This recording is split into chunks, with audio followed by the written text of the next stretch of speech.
Every Indian woman's choice. Indian Flower, leggings and jeggings.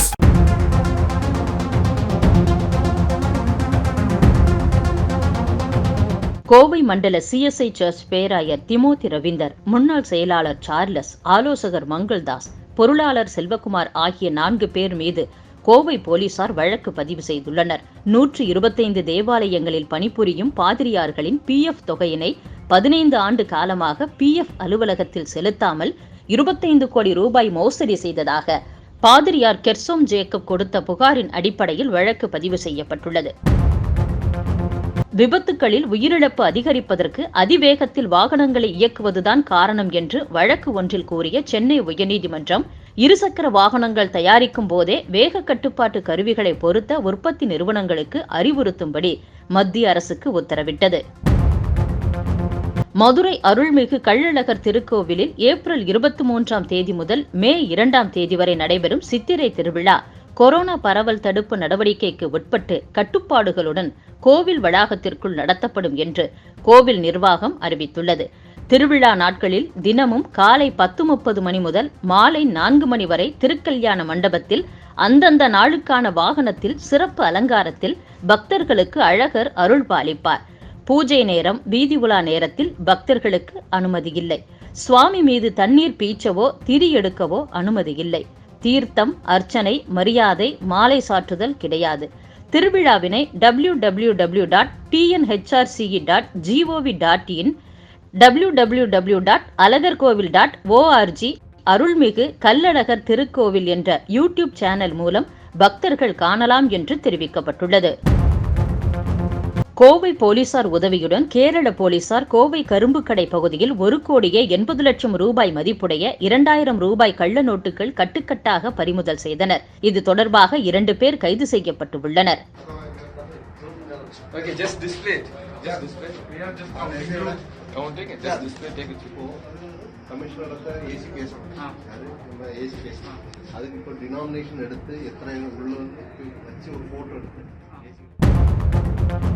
வாக்கு எண்ணிக்கை மையத்துக்கு வரும் அனைவருக்கும் கொரோனா பரிசோதனை சாத்தியமா, பரிசோதனை மேற்கொள்வதற்கான கால அவகாசம், அதற்கான வசதிகள் குறித்து சுகாதாரத்துறையுடன் பேசி வருகிறோம். கொரோனா கட்டுப்பாடுகளுடன் மே 2ஆம் தேதி திட்டமிட்டபடி வாக்கு எண்ணிக்கை நடைபெறும். அன்று இரவு 12 மணிக்குள் முடிவுகளை அறிவிக்க திட்டமிடப்பட்டுள்ளது என்று தமிழக தலைமை தேர்தல் அதிகாரி சத்யபிரத சாஹூ தெரிவித்தார். MCR Antiviral Shirts. இது ஷர்ட் அல்ல, சயின்ஸ்.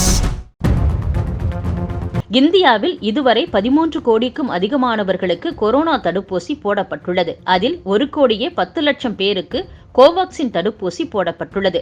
கோவாக்சின் முதல் டோஸ் போடப்பட்ட 93,56,436 பேரில் 4,208 பேருக்கு கொரோனா தொற்று உறுதி செய்யப்பட்டுள்ளது.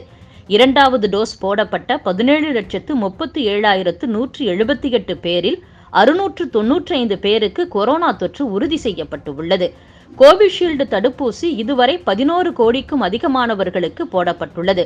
இதில் முதல் டோஸ் போடப்பட்ட 10,02,02,745 பேரில் 17,145 பேருக்கு கொரோனா தொற்று உறுதி செய்யப்பட்டுள்ளது. 2வது டோஸ் போடப்பட்ட 1,57,32,754 பேரில் 5,014 பேருக்கு தொற்று உறுதி செய்யப்பட்டுள்ளது. கோவாக்சின் தடுப்பூசி போட்டவர்களில் 0.04% பேருக்கும், கோவிஷீல்டு தடுப்பூசி போடப்பட்டவர்களில் 0.03% பேருக்கும் மட்டுமே தொற்று உறுதி செய்யப்பட்டுள்ளது என்று மத்திய சுகாதாரத்துறை அமைச்சகம் தெரிவித்துள்ளது. கடலூர் மாவட்டம் வசந்தராயன்பாளையம் பகுதியில் உள்ள ஒரு தென்னந்தோப்பு குடியிருப்பு பகுதியில் மீன்பிடிக்கும் வலையில் சிக்கி மயங்கிய நிலையில் நல்ல பாம்பு ஒன்று கிடந்தது. இந்த பாம்புக்கு விலங்குகள் நல ஆர்வலர் செல்லா பாட்டிலில் தண்ணீர் கொடுத்து அதனை காப்பாற்றி வனத்துறை உதவியுடன் காப்பு காட்டில் விட்டார்.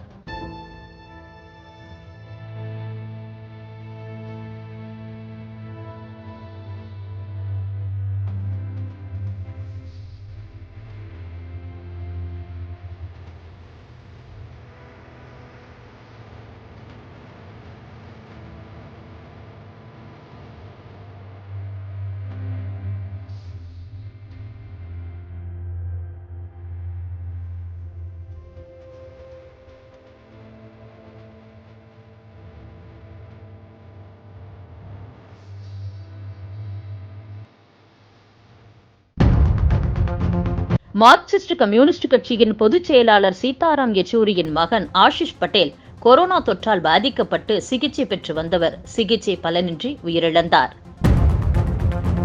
நடிகர் விவேக் மரணத்தின் போது கொரோனா தடுப்பூசி குறித்து சர்ச்சைக்குரிய வகையில் பேசிய நடிகர் மன்சூர் அலிகான் மீது 5 பிரிவுகளின் கீழ் வடபழனி போலீசார் வழக்கு பதிவு செய்துள்ள நிலையில் முன்ஜாமீன் கோரி சென்னை மாவட்ட முதன்மை அமர்வு நீதிமன்றத்தில் மன்சூர் அலிகான் மனு தாக்கல் செய்திருந்தார். நேற்று அவரது முன்ஜாமீன் மனு தள்ளுபடி செய்யப்பட்டது. கொரோனா நோயாளிகளுக்கு பயன்படுத்தப்படும் ரெம்டெசிவிர் மருந்தை அதிகரிக்க மத்திய அரசு உத்தரவிட்டுள்ளது. ரெம்டெசிவிர் உற்பத்தி திறன் தற்போது மாதத்திற்கு 38 லட்சத்தில் இருந்து 74 லட்சமாக உயர்த்த நடவடிக்கை எடுக்கப்பட்டுள்ளது. தமிழகத்திற்கு ஏப்ரல் 1ஆம் தேதியில் இருந்து ஏப்ரல் 30ஆம் தேதி வரை 58,900 ரெம்டெசிவிர் மருந்துகள் ஒதுக்கீடு செய்யப்பட்டுள்ளது.